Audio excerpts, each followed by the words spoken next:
24 घंटे के अंदर ईरान खुद को परमाणु पावर घोषित करेगा या 24 घंटे के अंदर इजराइल करेगा ईरान पर हमला।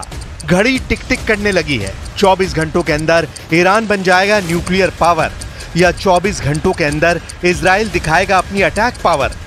दोनों के पास हैं 24 घंटे जो इस बात को फाइनल कर देंगे कि अब विश्व युद्ध होगा या फिर परमाणु युद्ध।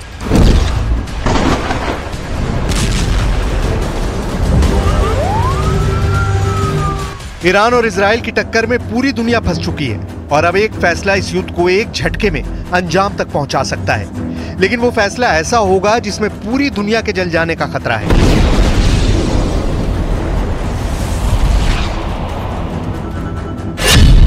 अमेरिका की मीडिया से लेकर दुनिया के कई हिस्सों में अब ऐसी खबरें छप रही हैं कि ईरान ने बहुत खुफिया तरीके से परमाणु परीक्षण कर लिया है। ईरान में भूकंप की खबर ने अटकलें बढ़ा दी हैं कि ईरान का एटम बम तैयार है और यही वजह है कि इजराइल अब खौफ में है। खबर यह है कि ईरान के सिमनान प्रांत में 5 अक्टूबर को जलजला आया। रिक्टर स्केल पर तीव्रता 4.5 मापी गई।